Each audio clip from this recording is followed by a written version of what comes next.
Really wonderful match, and congratulations to Jamie Hayter. First question. Jamie, hi, I'm Denise. I want to ask you, now you're holding the interim AEW Women's World Champion, and given that the fact that the fans got so behind you and we're just so excited to see this possibility, how do you feel about being champion, and also how much the fans got behind you? Becoming the champion is extremely validating to myself, because after working, like, everybody works hard in wrestling. Every single wrestler that goes out there, they work hard, they sacrificed. But when it happens to you, it's almost a surreal moment, because you never really think it's going to happen. You never think you're going to win a belt at a company. You never think you're going to be signed to a company. You never think you're going to achieve really anything. It's just a pipe dream. But I can't even put into words how I feel right now.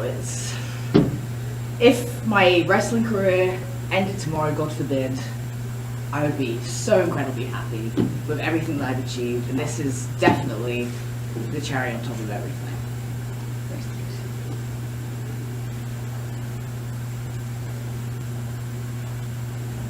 Bill Pritchard, WrestleZone. Tony was pretty vocal about how she felt about the interim title being attached. Do you have any similar concerns? And Tony, you kind of said the other day that you're giving Thunder Rosa a chance to come back. Is this something you're still considering, or does it make it different now that Jamie's kind of has her own title reign? Well, it's a new championship reign, absolutely, and I have been evaluating that, and it's something we're taking under consideration. Certainly have been trying to give Thunder Rosa every opportunity to come back and defend the championship. It's been a few months now, and when we get a better timeline for a return, I'll have to make a decision about whether to continue with the interim or to make the interim champion possibly some kind of an opportunity to become the lineal champion.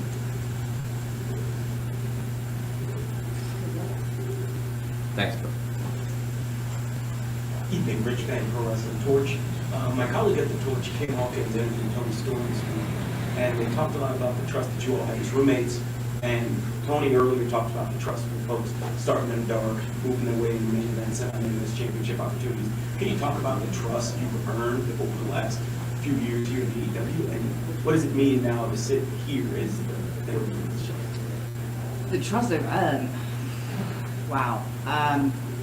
It's kind of a hard one to answer, really, because I think it's just kind of, you're not thinking in your head like, wow, I'm earning all this trust and all this is happening. You just kind of go with the flow. Like, I've been here for just over a year now, and I'd like to think that when I first came in, I'm completely different to how I am now in every single way.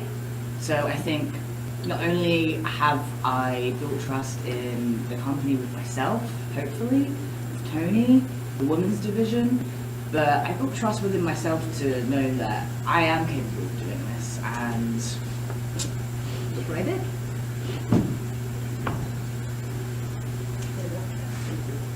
Josh Martinez, iHeartRadio Z100. Everyone dreams of becoming a champion when you get into wrestling. Was this feeling exactly what you imagined? Is it different? If so, how different is it? It is actually different. I always imagined myself when I was a kid, I'd be like, like crying, and it'd all be crazy, but I feel very relaxed. I feel zen. It just feels right, Like, you can't, I'm very chill. That's it. I thought I would be feeling all these crazy emotions, but I'm like, yeah, I did it. And that's it. Nothing crazy, nothing over the top, no tears, no nothing. It's, like I said earlier, it's validating. So when you feel validated in something that you work very hard for, there's no better feeling than that, and it just really puts you at peace. So.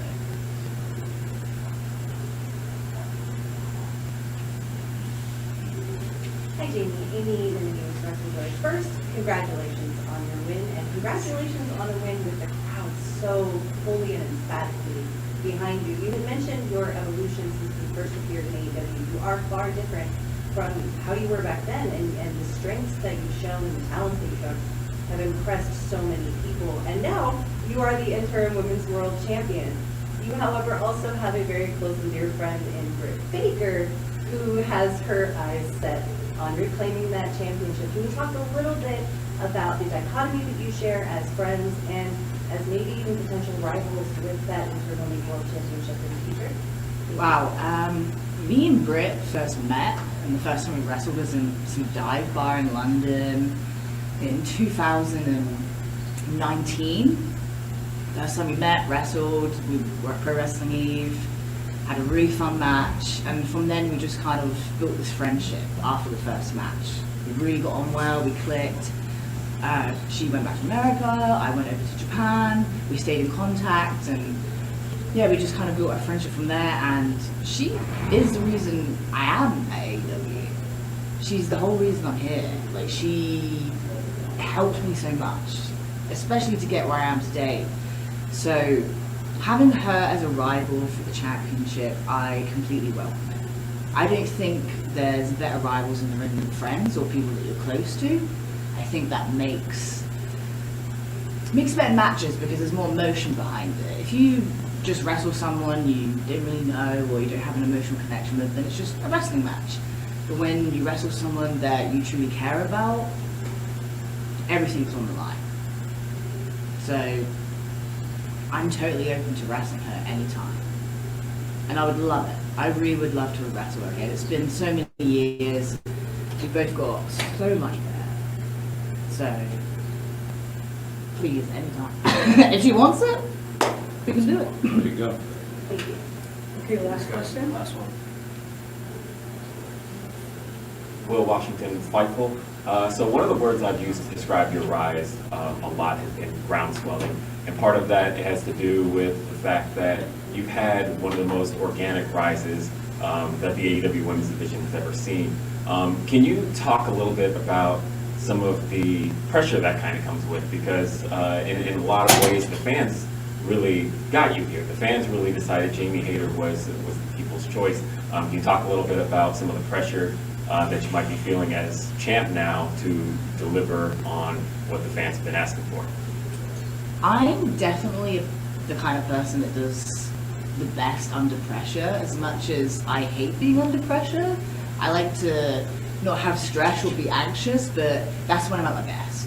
So being a champion, I really think this is going to be an escalation of me improving in the ring, me wanting to and trying to elevate this women's division to what it can be and what it will be and what it is. It's only going to keep growing and getting better. So I love every second already of it. I'm feeling the pressure already and I can't wait for it to continue. However long that is, however long I keep hold of this thing. I hope the pressure actually gets harder for me because that's when I'm going to do my best work. So yeah, I can't really describe it. It's a lot, but if you want to be a champion, you kind of have to just suck it up and deal with it. And that's exactly what I'm going to do.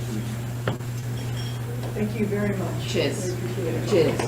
Thank you. Thank you so much. Thank you, Jamie Hayter. Laters, guys.